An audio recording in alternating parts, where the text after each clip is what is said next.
예수님 이름으로 기도합니다. 아멘.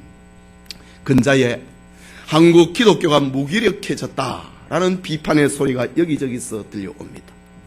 물론 이것은 어제 오늘의 일은 아닙니다. 교회가 무기력한 이유가 무엇이겠습니까? 교회의 숫자가 모자라서입니까? 교인들의 숫자가 모자라서입니까? 아닙니다. 20세기 후반과 21세기를 보면은 세계 어느 나라를 보더라도 한국 교회와 교인의 숫자보다 더 왕성한 곳은 세계 어디에도 없습니다.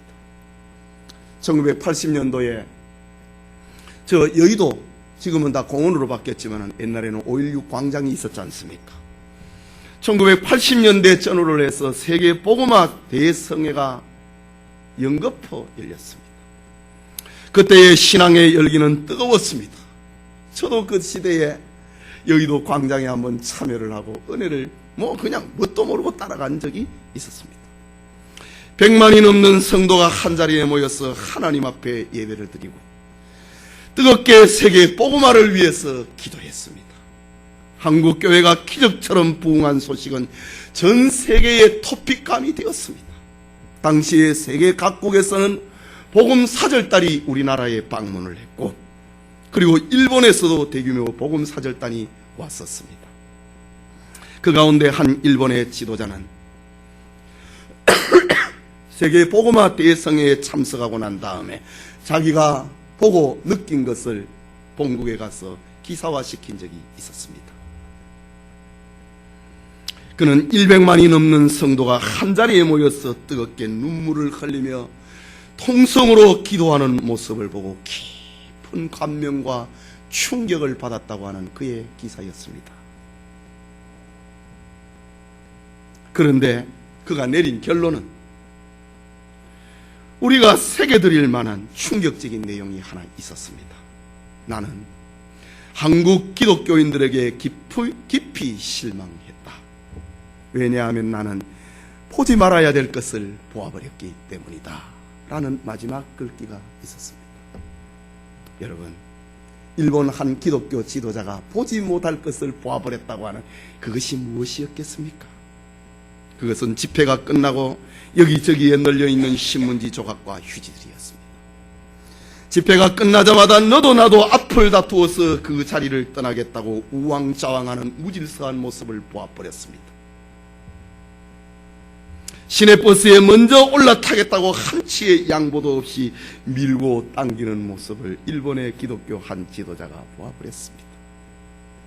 그리고 그것을 보고 100만 명이 넘는 신자들이 모여서 울면서 세계 복음화를 향해서 기도했는데 내가 깊이 감명을 받았다. 그러나 나는 실망했다 라는 기사였습니다. 당시 일본의 기독교 한 지도자가 무엇을 비판한 것입니까? 그것은 한국의 기독교의 교인들의 신앙과 삶이 일치하지 않는다는 거였습니다. 머리로만 알고 있으면 무엇합니까? 실천하지 않는다면 그것은 바리새인들처럼 외식하는 것 아닙니까? 눈물을 흘리면서 기도하면 뭐합니까? 행동이 따르지 아니하면 그것은 종교적 감상주의에 불과하고 망한 것입니다. 오늘 사도 바울이 본문에서 강조하는 것도 바로 일본의 한 기독교 지도자의 말처럼, 충격적인 말처럼 그 맥을 같이 하고 있습니다. 바울이 앞단락에서 들려준 중심 메시지는 믿는다, 우리가 안다, 우리가 여기면서 산다고 하는 세 개의 동사를 중심으로 지난 시간에 우리가 말씀을 받았습니다. 그것은 교리적이고 신학적이고 이론적인 메시지였습니다. 우리가 안다, 우리가 믿는다, 우리가 여기고 산다. 이것은 이론입니다. 신학입니다. 교리적인 메시지입니다. 그런데 오늘의 본문 중심 메시지는 하지 말라, 드리지 말라, 드리라 라는 한마디로 우리의 결단과 행동을 요구하고 있는, 행동을 촉구하고 있는 명령형입니다. 우리가 안다, 우리가 믿는다, 우리가 여기고 산다. 이거는 교리입니다. 이론입니다. 그러나 오늘의 말씀, 하지 말라, 드리지 말라, 드리라. 명령의 동사입니다. 이 시간 너희 지체를 의의 병기로 드리라 라는 제목으로 로마서 강해 계속하고자 합니다. 말씀을 듣는 우리 모두에게 하나님의 은혜 주심이 있기를 소원합니다. 첫째로 우리 몸으로 하지 말아야 될 것이 있습니다. 사도 바울은 교리적 메시지를 해서 실천적 메시지로 전환하면서 그것이 오늘 교리적인 메시지에서 실천적인 메시지로 넘어가는 그 구절이 12절입니다. 12절을 시작을 하면서 그러므로 라는 말로 시작합니다. 헬라말로 운이라고 하는, 영어로 therefore 하는 그런 단어입니다. 헬라말로 운이라고 하는 단어입니다. 이 단어는 앞문장과 오늘의 본문을 연결을 해주고 있는 코드와 같은 역할을 합니다. 앞단락의 내용은 우리가 그리스도와 함께 죽으면 함께 산다고 하는 것을 믿습니다. 사망이 다시는 우리를 주장하지 못한다고 하는 것을 아는 것입니다. 우리는 그리스도 안에서 사는 자로 여기면서 산다고 하는 겁니다. 이것은 교리요 신앙의 이론적인 체계입니다. 하지만 우리가 신앙의 교리를 배우는 것은 실천이라고 하는 집을 세우기 위함입니다. 교리라고 하는 터를 왜 닦습니까? 실천이라고 하는 눈에 보이는 집을 짓기 위함입니다. 그렇다면 여기 그러므로 라는 말은 이제 교리적인 신앙의 터를 닦았느냐? 그러면은 하나님의 말씀을 실천하는 집을 지어야 되지 라는 말입니다. 그렇다면 앞단락과 어떻게 연결이 됩니까? 우리를 죄에서 해방시킨 분은 하나님입니다. 우리로 하여금 죄의 지배를 받지 않도록 해주신 이도 하나님입니다. 우리 가운데 죄가 왕노릇하지 못하도록 하나님의 자녀라는 신분을 주신 이도 하나님입니다. 하나님은 우리가 믿고 순종할 수 있도록 모든 준비를 다 해놓으셨습니다. 그렇기 때문에 하나님은 우리에게 이제 하라, 하지 말라 라는 명령의 메시지를 전하고 있습니다. 우리를 위해서 다 해놨다 이 말이지요. 다 해놨기 때문에 그 위에서 너는 이거 하지 말아라, 이거 하라 라는 말이에요. 여러분, 어린 아이를 키우면은 갓 태어난 아이라 할지라도 한 1년 정도 지나면은 서고 걷습니다. 어제 우리 삼둥이 돌잔치 할 때 아유 뭐 잘 서고 뭐 이렇게 걸음마도 하대요. 1년 정도 지나면 아이들은 서고 걷기 시작합니다. 아이가 걷기까지 엄마의 정성과 헌신은 이루 말할 수 없습니다. 아무것도 아끼지 아니하고 아이를 위하여서, 아이 성장을 위해서 쏟아놓는 것이 엄마의 마음 아닙니까? 나누어 주면서 젖을 빨리면서 엄마는 기뻐합니다. 그리고 때가 되면 어머니는 아이의 걸음마를 아낍니다. 그리고 일어나라, 일어나, 한번 걸어봐. 기대를 가지고 아이에게 요구합니다. 설 수 있기까지, 걸을 수 있기까지 아이의 엄마 아버지는 모든 것을 다 투자했습니다. 그래서 그가 한번 서는 걸 보면 박수를 합니다. 어제 뭐 사진 찍는데 표정 하나 남겨놓고 그걸 표정 하나 잡으려고 뭐 별짓을 다 하는 거 봤습니다. 그 한 컷 사진 남기려고 포즈 한번 취하면 엄마 아버지가 막 좋아갖고 못 견딥니다. 우리 하나님, 우리를 위하여서 모든 것을 다 투자하셨습니다. 그런데 아이가 일어나고 안 일어나고는 지 자유입니다. 어제 사진 찍으려고 하는데 다른 데 쳐다보고 이래 하는 거 그 자유입니다. 아이 자유입니다. 엄마는 아이에게 모든 필요한 것을 제공을 했습니다. 그리고 아이에게 일어나라, 한번 걸어봐라 이야기를 합니다. 이때 아이는 넘어지더라도 서야 되지 않겠습니까? 몇 발짝을 못 뛰더라도 한두 발이라도 걸어봐야 안 되겠습니까? 그게 엄마와 아버지의 기쁨입니다. 하나님도 우리를 위하여 모든 것을 다 준비하셨습니다. 하나님 편에서 모든 것을 준비해 놓으셨습니다. 우리는 단지 믿고 실천하면 하나님은 기뻐하십니다. 그것이 바로 오늘 12절의 말씀. 그러므로 내가 다 해놨다. 우리가 믿는 것과 아는 것과 여기면서 사는 것 내가 다 해놨다. 그러므로 하나님이 요구하는 게 있다. 너희들에게 자유의지를 주었다. 그 자유의지를 선용을 할 수 있도록 다시 너희를 재창조해 놓았다. 그러므로 하나님이 우리에게 요구하는 겁니다. 마치 부모가 아이를 위해서 온갖 수고를 다하고 한번 일어나 봐라고 요구하는 것처럼 말입니다. 그렇다면 모든 것을 주신 하나님께서 우리에게 요구하는 것이 무엇인가? 그것이 오늘 본문 12절 13절의 말씀입니다. 우리 같이 읽읍시다. 시작.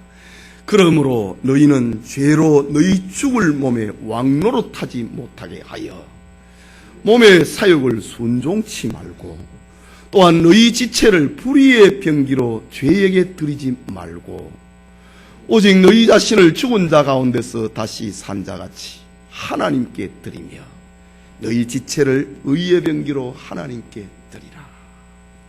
그러므로 너희는 죄로 너희 죽을 몸에 왕노릇하지 못하게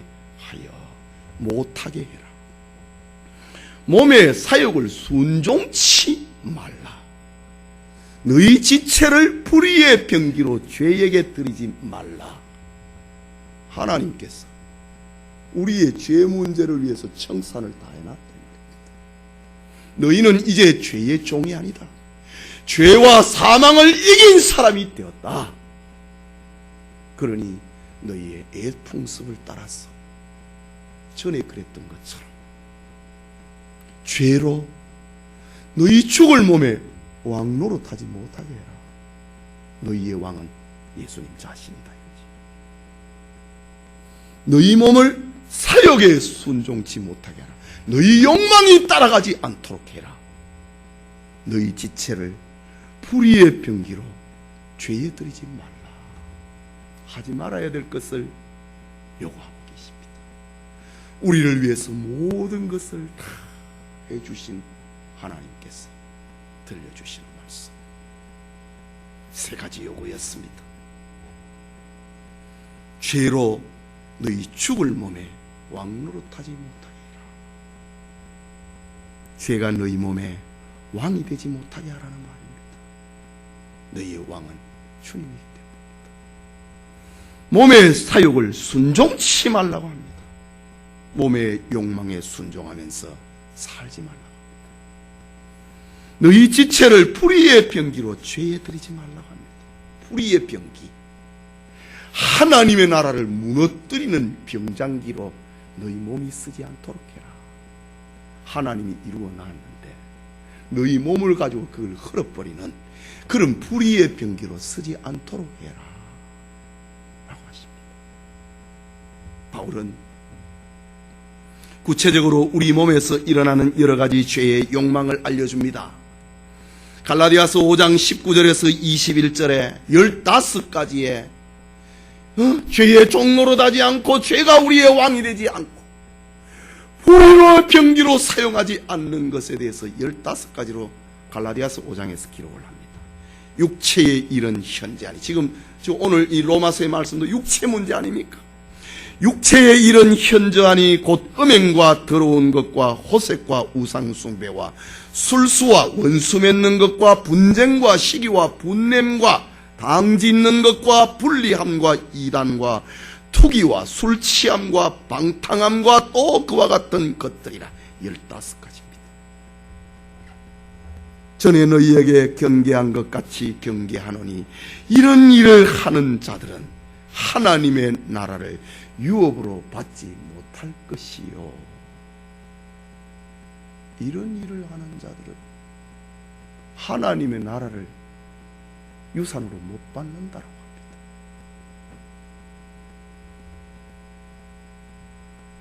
여러분, 우리가 죄에게 틈을 내어주면은 이런저런 욕망에 나도 모르게 휩쓸려 버립니다. 결국은 하나님의 나라를 파괴하는 불의의 병기로 내 시간을 쓰고 내 몸을 쓰고 있다고요. 내 재능을 쓰게 된다고요. 그래서 바울은 지금 성도들에게 강조합니다. 죄가 너희를 주장하지 못하도록 해라. 너는 죄의 사슬에서 끊어졌다. 자유를 입었는데 죄가 너희 몸을 주장하지 못하도록 해라. 죄의 유혹을 물리치라. 하나님의 나라를 무너뜨리는 불의의 병기로 쓰지 말라. 이제 우리의 몸을 이렇게 쓰라고 합니다. 여러분, 인도 속담에 코끼리는 코만 들어오면 다 들어온다고 하는 그런 속담이 하나 있습니다. 추위에 약한 코끼리는 어떤 조그만한 곳에 틈이 있으면 코를 내밀고 휘휘 저어봅니다. 집을 지키는 사람은 코끼리의 그 코가 들어올 때 막아야지. 그때 막지 못하면 코가 들어오면 큰 몸뚱이로 그만 그 집을 부숴버립니다. 그리고 나서라도 집을 부수고 나서라도 그 안에 들어온다고 하는 이야기입니다. 그래서 인도 속담에 코끼리는 코가 들어오면 다 들어와 버린다. 우리의 죄도 마찬가지입니다. 틈을 열면 다 들어와 버립니다. 하와가 틈을 보이니까 다 들어와 버렸습니다. 우리의 죄의 문을 열어버립니다. 틈을 보이면 다 들어옵니다. 서울 한 교회에 어떤 집사님이 있었습니다. 집사님은 사업을 하기 때문에 지방에 많은 출장을 하게 됐습니다. 자연히 집사님은 새로운 거래처 사람들을 만나게 되고, 그 집사님은 식사 시간이 되면 거래처 사람들과 식당에 종종 가게 됩니다. 그때 집사님은 식당에 가서 자리에 앉자마자 일부러 한참 동안 고개를 숙여 기도를 합니다. 왜 그렇습니까? 나는 예수 믿는 사람이라는 겁니다. 그렇게 알라고 하는 겁니다. 그는 예수 믿는 사람인 것을 밝히기 위해서 일부러 고개를 숙여 한참 동안 기도를 했습니다. 그리고 천천히 고개를 들면은 그 앞에 앉아있던 거래처 사람들은 반드시 이런 말을 하게 된다고 합니다. 교회 다니는 모양이네요.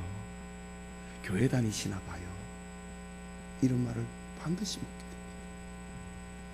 그때 이 집사님, 그 집사님, 예, 저는 교회 다니는데 사장님은 교회 안 다니십니까?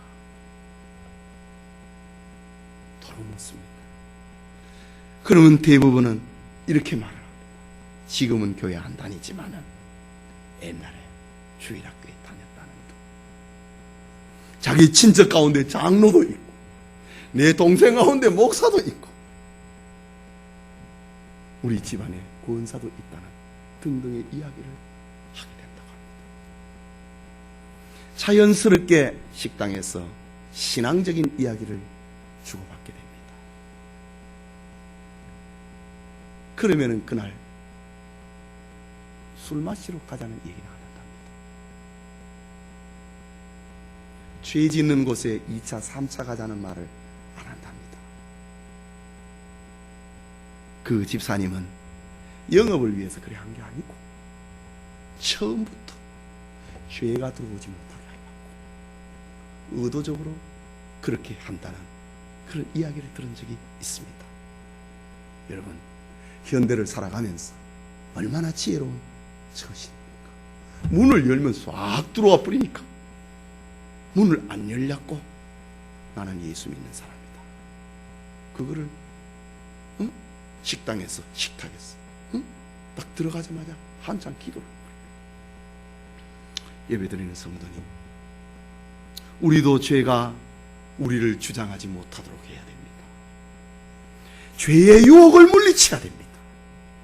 우리 몸을 하나님의 나라를 무너뜨리는 불의의 병기로 서서는 안 됩니다. 깨닫는 은혜가 있기를 소원합니다. 그게 둘째로 우리 몸으로 해야 할 것이 있습니다.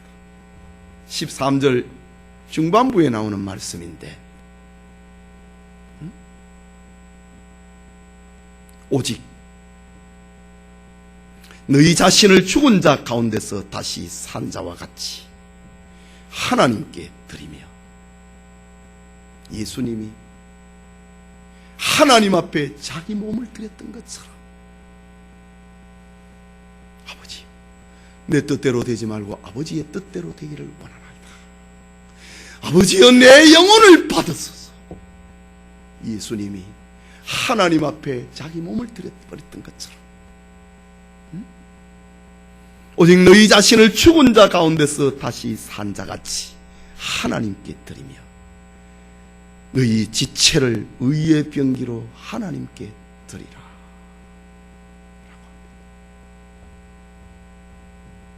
우리는 죄와 허물로 죽었던 사람들입니다. 그런데 하나님께서 우리에게 그리스도를 통하여서 새 생명을 주었습니다. 중생입니다. 거듭났다고 하는 것입니다. 우리에게 새 생명을 주신 이유는 육체의 욕심을 따라서 마음대로 살게 하기 위함이 아닙니다.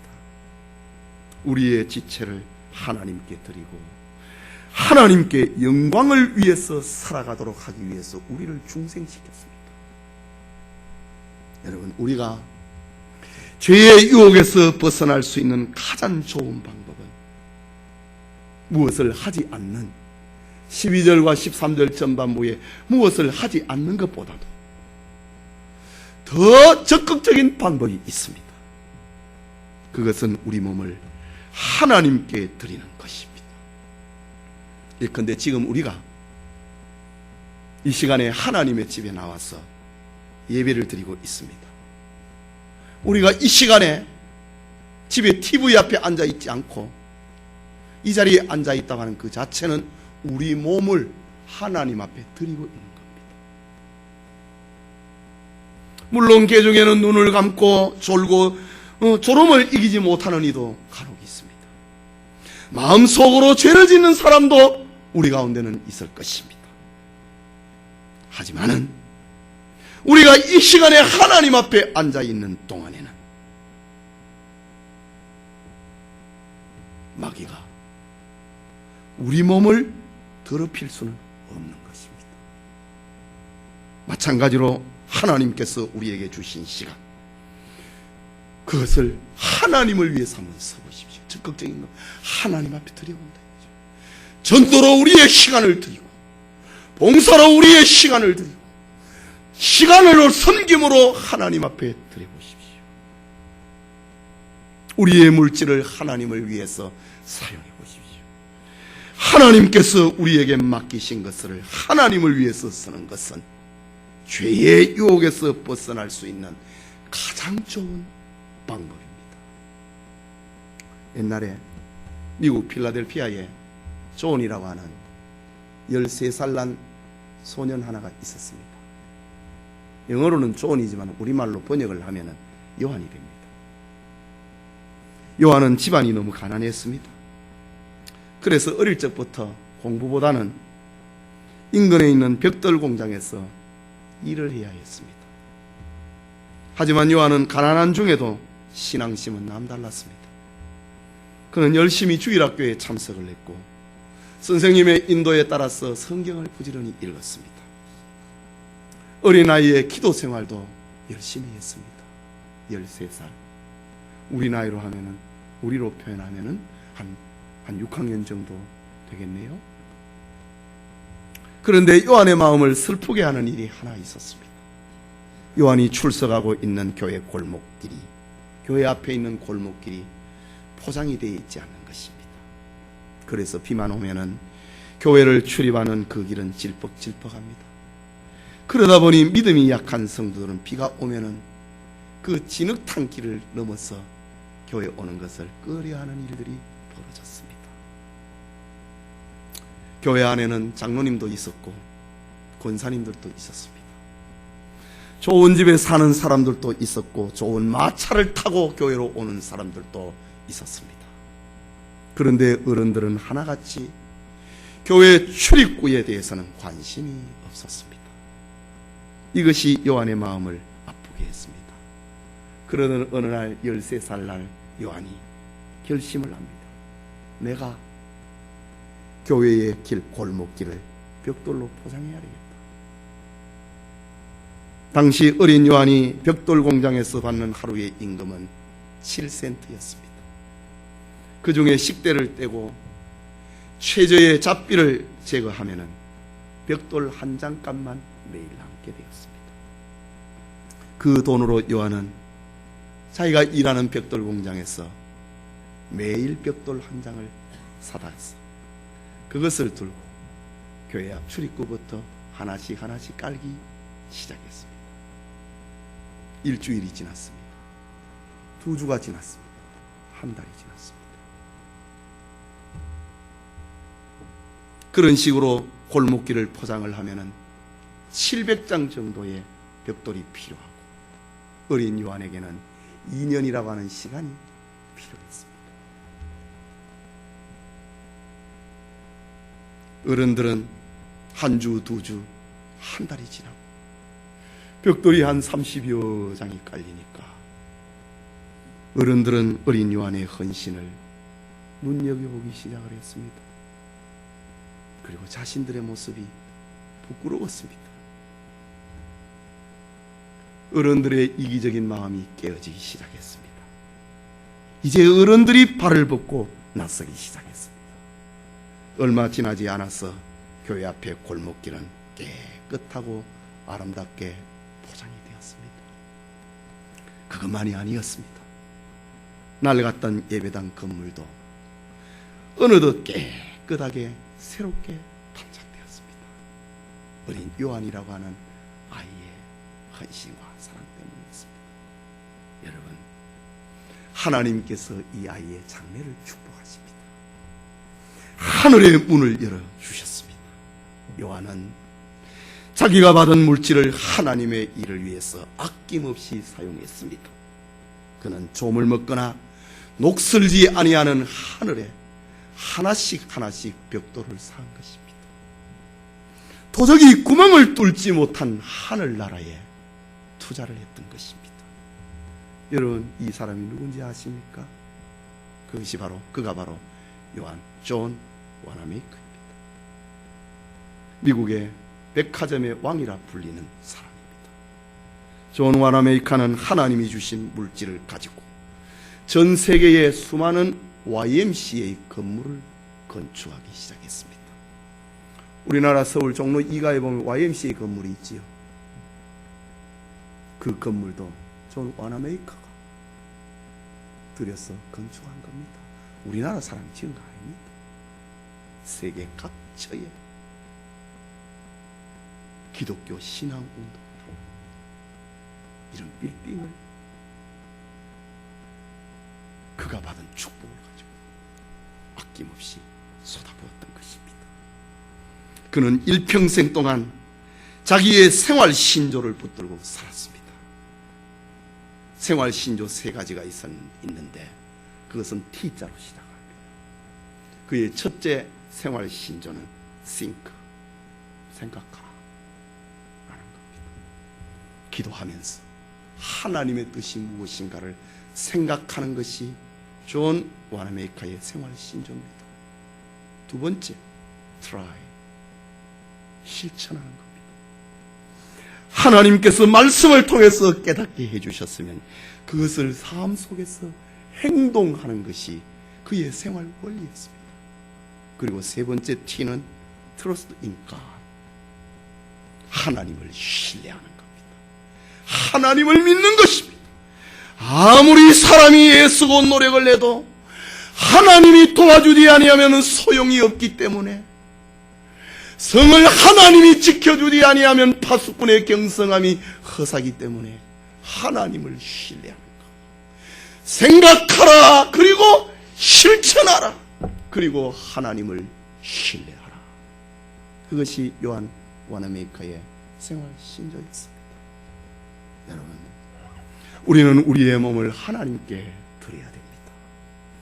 우리는 우리의 지체의 주인이 아닙니다.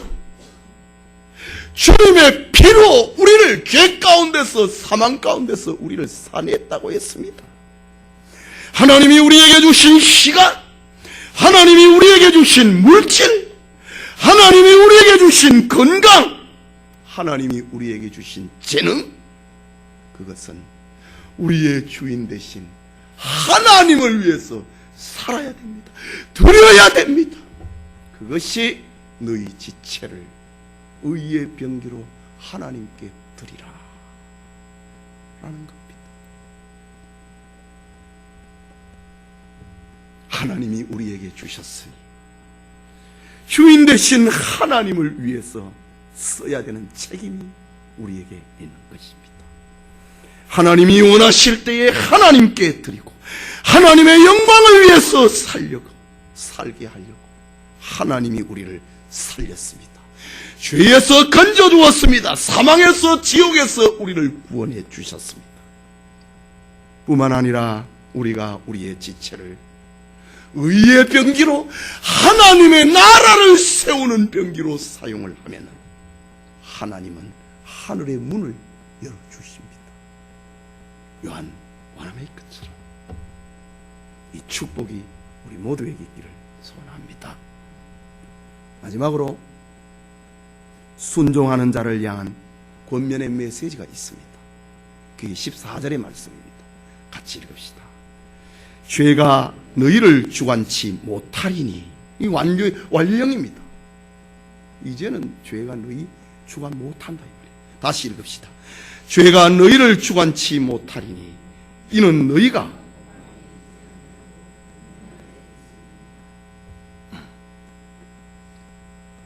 여러분, 우리는 우리의 삶의 끝을 알고 있는 사람입니다.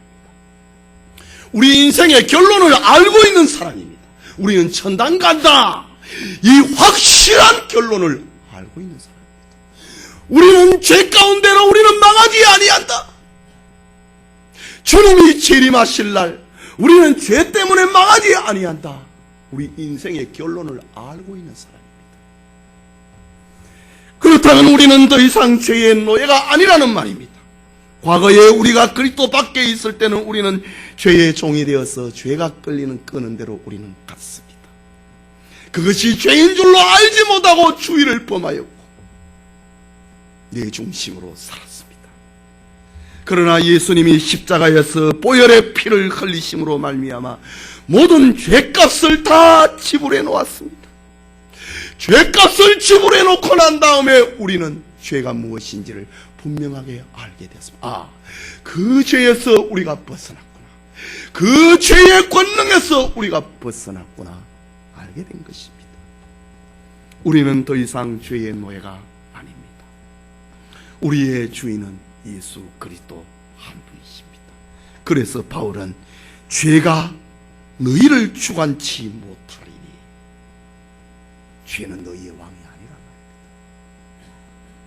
그리스도 밖에 있을 때는 죄가 너희의 왕이었다. 그래서 너희는 사망에 억눌려서 살았다. 그러나 이제는 죄가 너희를 주관하지 못한다. 죄의 삭은 사망인데 죽음이 너희를 주장하지 못한다 이 말입니다. 이는 너희가 법 아래 있지 아니하고 율법 아래 있지 아니하고 은혜 아래 있음이니라 라고 들려줍니다. 이 위로입니다. 우리는 은혜 아래 있습니다. 율법 아래 있는 자가 아닙니다. 율법 아래 있는 사람은 아무리 선하고 착한 일을 해도 결국은 죄인입니다. 세상의 율법의 조항을 다 지킬 수 있는 이는 아무도 없기 때문입니다. 세상에 의인이 없다고 하는 말입니다. 그러나 우리는 율법 아래 있지 아니하고 우리는 은혜 아래에 있습니다. 은혜 아래에 있는 사람은 누구나가 다 의롭다함을 얻습니다. 행위로 말미암은 것이 아니라 하나님의 은혜로 우리는 하나님의 자녀가 되었습니다. 하나님의 은혜로 우리는 의인이 되었습니다. 믿음으로 의인이 되었습니다. 예수님이 우리의 모든 죄를 다 용서하고 죄의 권능에서 해방해 놓으셨기 때문에 우리는 어떤 죄를 짓든지 회개하면 용서받을 수 있습니다. 불신자들은 회개한다고, 내 잘못했다고 한다고 용서받는 거 아닙니다. 주님의 이름 앞에 내가 잘못했습니다. 그때 용서받습니다. 예수님이 우리의 모든 죄를 다 용서해 줬기 때문에 우리는 의인이 되었습니다. 우리는 죄의 종이 아닙니다. 죄가 우리를 더 이상 주장할 수 없게 되었습니다. 우리는 언제든지 회개하면 새로워지는 은총을 입은 사람들입니다. 우리의 날을 다시 새롭게 하소서. 은혜 아래 사는 사람들의 메시지입니다.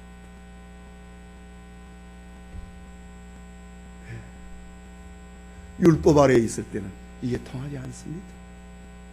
그러나 그리스도께서 우리를 십자가에서 우리의 죄 때문에 죽으셨다.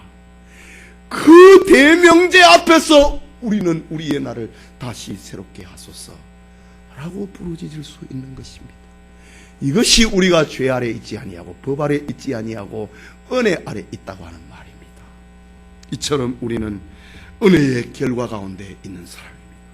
축복의 결과를 알고 있는 사람이 되었습니다. 옛날부터 전해오는 기독교 우화가 하나 있습니다. 사탄이 경기가 나빠서 하던 사업을 중단을 하고 정리하기로 작정한 것입니다. 사탄이 경기가 나빠서 사업을 중단한다. 이 말은 신자들이 많아졌다 그 말 아닙니까? 사탄은 그동안의 인간의 영혼을 미혹하고 타락을 시켰는데 사용을 했던 연장과 각종 도구들을 양탄자 위에 널어놓고 지나가는 사람들에게 경매를 붙이는 일이 일어났습니다. 거기에는 시기심이라고 하는 도구도 있었고, 고집이라고 하는 도구도 있었고, 교만이라고 하는 도구도 있고, 혈기라고 하는 도구도 있고, 음행이라고 하는 도구도 있고, 외식이라고 하는 도구도 있고, 여러 종류의 도구들을 가지고 그동안의 기독 신자들을 미혹을 하고 넘어뜨렸는데 이제 사업이 잘 안 돼갖고 그 도구를 양탄자에 다 깔아놓고 경매에 붙일 겁니다. 그런데 한쪽 구석에 특별한 연장이 하나 있었습니다. 은색으로 빛나는 쐐기 모양의 말뚝 모양의 도구였습니다. 경매에서 구경을 하고 있던 구경꾼 하나가 호기심을 가지고 묻습니다. 저것은 무엇을 하는 도구입니까? 사탄이 대답을 하기를, 저거는 내가 지금까지 제일 아끼고 제일 즐겁게 사용하는 도구인데 그것은 낙심이라고 하는 것입니다 라고 들려줍니다. 그러자 구경꾼은 사탄에게 또 묻습니다. 이것을 어떻게 쓰는데요? 라고 물었습니다. 그러자 사탄은 설명을 하기를, 나는 낙심의 쐐기를 기독교인 가운데 가장 열심히 하는 최전방에 서서 봉사하고 헌신하는 그 사람을 공격을 할 때에 쓰는 도구가 낙심이라고 하는 쐐기입니다 라고 들려줍니다. 즉 기독교인들이 교회를 섬기다가 내 혼자 수고하는 거 아닌가, 자기 기대에 미치지 못할 때 낙심, 실망이라고 하는 쐐기를 사탄이 그의 마음에 박아버립니다. 그러면 그 마음에 틈이 쫙 벌어지고 그 속에서 온갖 부정적인 생각이 나오기 시작을 한다고 합니다. 그 사람은 결국 무너져버리고 합니다. 그것을 보고서 또 다른 구경꾼이 물었습니다. 이 낙심이라는 도구를 가지고 넘어지지 않는 기독교인들이 있던가요? 사탄에게 물었습니다. 그러자 사탄은 좀처럼 그걸 안 가르쳐 주려고 합니다. 자꾸 물으니까 한참 동안 생각을 하던 사탄이 솔직하게 얘기를 하나 해줍니다. 소수의 사람이었지만은 이 실망과 낙심이라고 하는 쐐기가 안 통하는 사람이 있었습니다. 그 사람이 누군가 하면은 하나님의 은혜를 언제나 깊이 생각하고 가슴 속에 감사를 품고 살던 사람이더군요. 그런 사람에게 낙심의 쐐기를 아무리 깊이 박아도 그 사람의 신앙은 더 단단해집니다.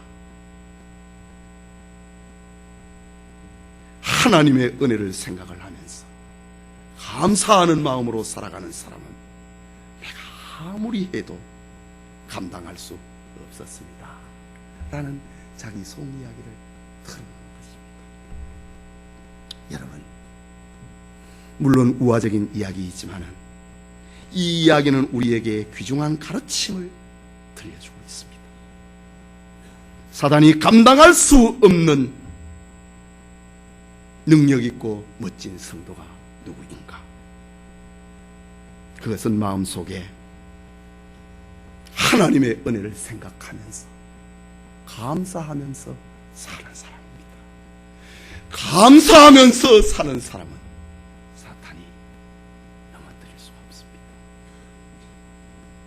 우리 믿음의 선배 욥이 주신 자도 여호와시여 취하신 자도 여호와시여 여호와의 이름이 찬송을 받을지어다. 사탄은 욥을 넘어뜨릴 수 없었습니다. 감사하면서 사는 노아를, 감사하면서 사는 아브라함을, 감사하면서 살아가는 요셉을 사탄은 넘어뜨릴 수가 없었습니다. 여러분,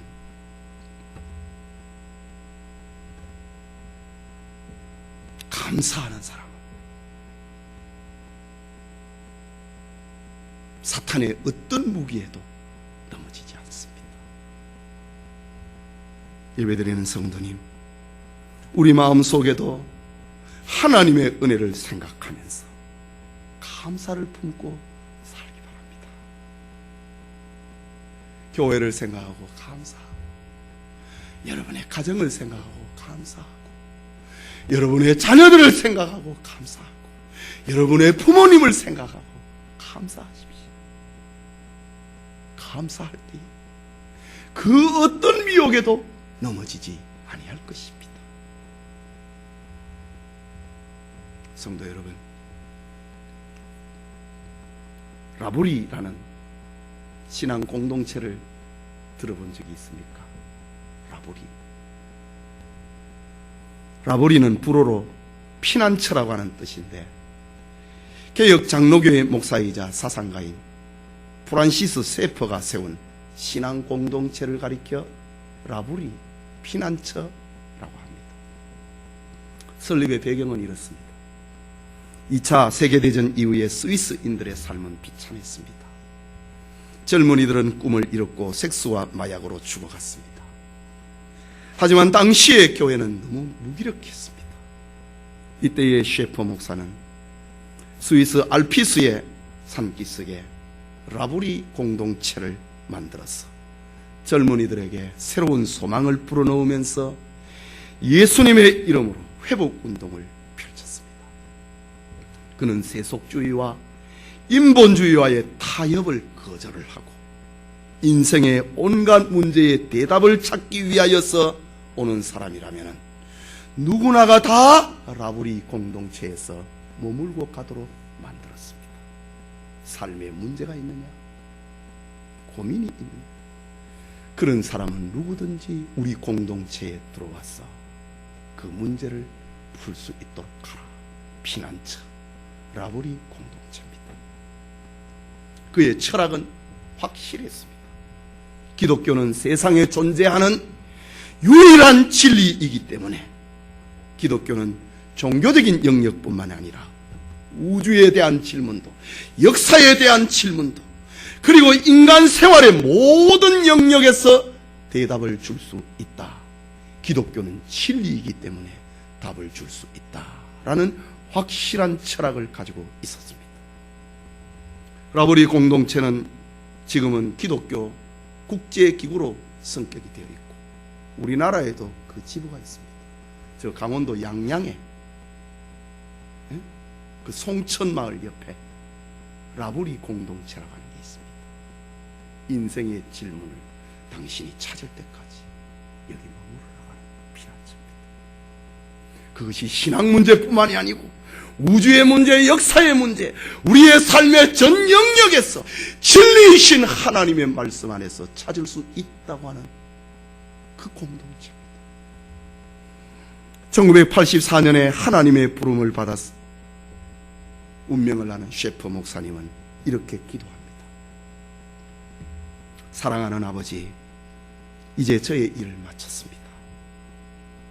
저를 아버지의 본향으로 인도해 주십시오.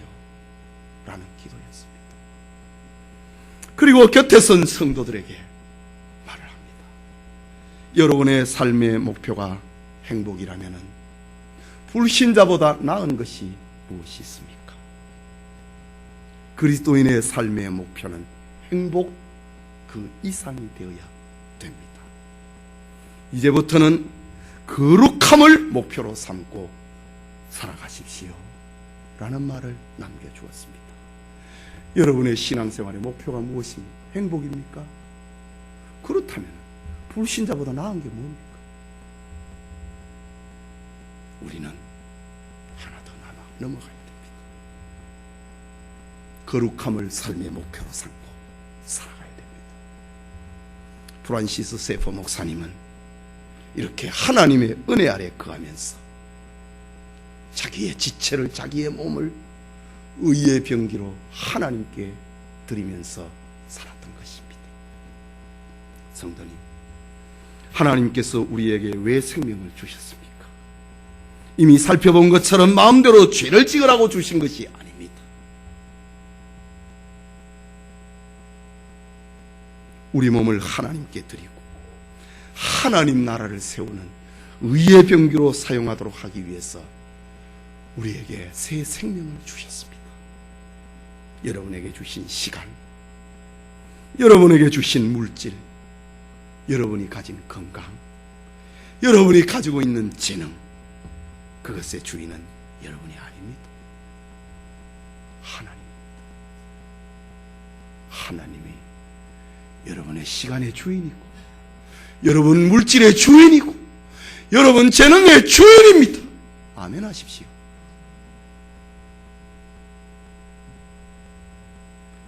하나님이 필요하다고 하실 때에, 하나님이 원하실 때에 기쁨으로 드릴 수 있어야 됩니다. 하나님이 주신 것, 하나님 영광을 위해서 씁니다. 이것이 오늘 본문의 말씀, 너희 지체를 의의 병기로 드리라 라는 말씀의 핵심입니다. 말씀을 머리로 듣고, 말씀을 듣고 머리로만 알 것이 아니라 하나님의 말씀대로 순종하고 실천하십시오. 그리하면 하나님이 우리를 위해서 하늘의 문을 열어주실 것입니다. 바울의 영적 권면처럼 실천하는 믿음을 가지시기를 소원합니다.